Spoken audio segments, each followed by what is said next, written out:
Assalamualaikum warahmatullahi wabarakatuh. Bertemu kembali dengan channel Porkelab TV, channel ilmu hikmah, ilmu leluhur, budaya Nusantara, dan amalan-amalan. Saat ini kita akan berdiskusi tentang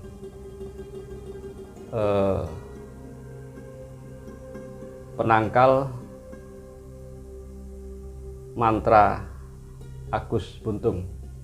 Mohon maaf saya menyebut Agus Buntung karena memang media-media menyebutnya seperti itu. Seperti kita tahu, pada saat ini Desember 2024 ini viral seorang pelaku pencabulan yang bernama Iwayan Agus Suwartama, atau media menyebutnya dengan Agus Buntung. Pria NTB yang sepertinya berasal dari Bali ini telah melakukan ruda paksa terhadap 15 orang perempuan. Ini bisa jadi bertambah jumlah targetnya karena polisi masih terus melakukan pendalaman. Satu di antara target Agus Buntung ini adalah perempuan bersuami, konon hamil, dan ada 2 yang di bawah umur. Ini bukan ghibah ya, karena merupakan edukasi, apalagi sudah viral. Jadi saya hanya meneruskan, ingin berdiskusi dalam rangka memberikan edukasi bagaimanakah caranya menangkal mantra-mantra gelap atau mantra sihir seperti yang dilakukan oleh Agus Buntung. Menurut polisi, saudara Agus Buntung atau Iwayan Agus Suwartama ini sangat manipulatif atau suka bermanipulasi, suka membolak-balikan fakta dan sebagainya. Kemudian hebatnya Agus Buntung ini tahu keadaan psikologis calon targetnya, bahkan tahu aib targetnya. Agus Buntung juga bisa menyandra pikiran targetnya. Jadi ini hebat sekali dalam tanda kutip ya. Kemudian juga Agus Buntung memiliki mantra gelap atau mantra sihir untuk menguasai korbannya. Dalam sebuah video, mantra gelap ini berbahasa Bali. Mohon maaf sahabat-sahabat dan saudara-saudara saya yang ada di Bali. Memang faktanya seperti itu, dan video ini bukan bermaksud untuk mendiskreditkan suku apapun, karena kita satu bangsa. Kemudian juga ada salah satu target Agus Buntung ini yang sebenarnya sudah melawan dengan membaca ayat-ayat suci, tetapi bukan ayat itu yang tidak manjur.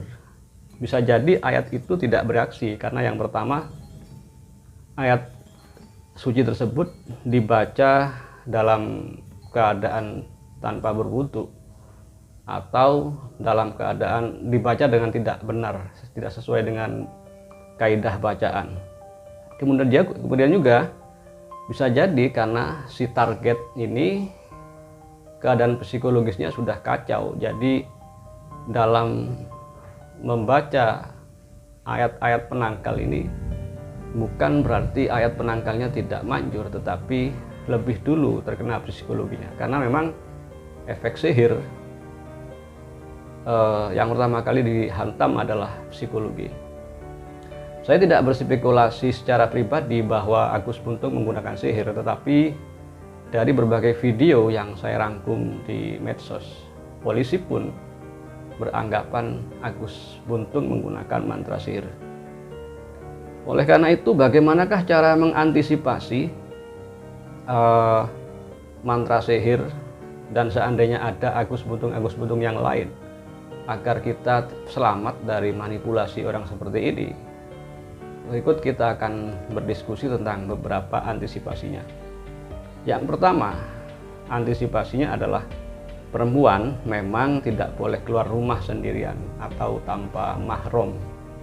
Jadi dalam agama kami Islam, perempuan itu dilarang keluar rumah apalagi ke tempat umum seorang diri. Paling tidak jika sesama perempuan maka minimal 2 orang atau ditemani oleh mahramnya, keluarganya atau orang yang haram dinikah atau menikahi. Yang kemudian yang kedua adalah pikiran harus fokus. Ketika kita berada di tempat publik atau bahkan di rumah sekalipun, pikiran harus fokus.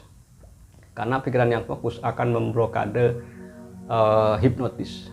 Salah satu untuk memfokuskan pikiran adalah yang pertama, kita jangan melamun, dan akan lebih fokus jika dalam kesendirian atau dalam diam itu kita berzikir. Apalagi sampai menggunakan zikir nafas, yaitu zikir hu Allah, dengan cara saat membaca hu kita tarik nafas melalui hidung, dan saat membaca lafaz Allah kita keluarkan dari mulut. Insya Allah kalau sudah begitu kita akan fokus. Kemudian selanjutnya kita agar sensitif terhadap orang yang berniat buruk, kita memang sebaiknya rutin membaca hasbunallah wa ni'mal wakil. Ini bahkan ada sebuah ijazah dari guru saya, apabila hasbunallah wa ni'mal wakil ini dibaca 450 kali setelah sholat asar, bahkan bisa berkhasiat dengan izin Allah melancarkan rezeki. Selain itu, kita akan menjadi sensitif, akan banyak diberi ilham. Bahkan orang akan bermimpi ketika akan bertemu seseorang. Apa yang akan dialami esok hari itu biasanya akan diberitahu dalam mimpi. Apalagi ada hal-hal yang mendesak atau darurat, maka akan diberitahu lewat mimpi, atau paling tidak jika benar-benar darurat akan diberi ilham atau sensitivitas atau insting yang tajam untuk menghindari hal tersebut. Kemudian juga jika kita curiga pada orang atau tamu, bacalah hasbunallah wa ni'mal wakil 3 kali tanpa nafas. Ini juga bisa memblokade hipnotis yang dilancarkan dari jarak jauh. Konon hipnotis juga bisa dilancarkan tanpa menyentuh, tanpa menarasikan dengan kata-kata. Kemudian juga ada ayat-ayat tertentu yang itu bisa menjadi ayat pemagar bagi kita, yaitu salah satunya surat Yasin ayat ke-9 yang berbunyi wa ja'alna min baini aydihim saddan wa min khalfihim saddan fa aghshaynahum fahum la yubsirun. Kemudian dilanjutkan dengan ayat kedua, yaitu wa idza qara'tal qur'ana ja'alna bainaka wa bainal ladzina la yu'minuna bil akhirati hijaban wa idza qara'tal qur'ana ja'alna bainaka wa bainal ladzina la yu'minuna bil akhirati hijaban mastura. Dilanjutkan lagi fa in tawallau faqul hasbiyallahu la ilaha illa huwa alaihi tawakkaltu wa huwa rabbul arsyil azim. Itu ayat pengurung, bahkan dukun santet yang menargetkan kita tidak akan melihat kita.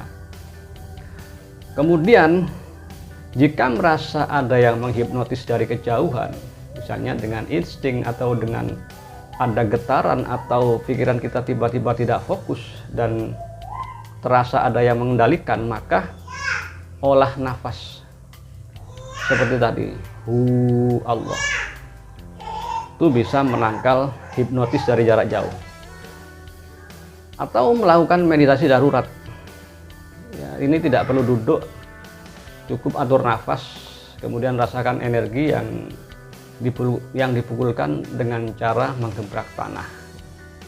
Nah, dengan cara-cara seperti ini, insya Allah kita akan terhindar dari mantra-mantra gelap, mantra sihir seperti milik Agus Buntung ini, dan hipnotis insya Allah akan mendal bagi kita.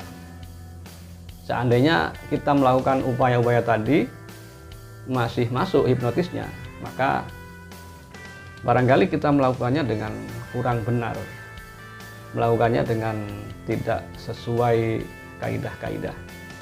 Demikian mungkin diskusi kita kali ini. Semoga bermanfaat. Semoga Agus Buntung mendapatkan penegakan hukum yang seadil-adilnya. Dan semoga para korban diberikan ketabahan. Ingat, kita selalu waspada dan jangan lupa untuk terus melakukan amalan-amalan, zikir-zikir, wirid-wirid, karena orang jahat tidak pernah memberitahu kita terlebih dahulu. Demikian, assalamualaikum warahmatullahi wabarakatuh.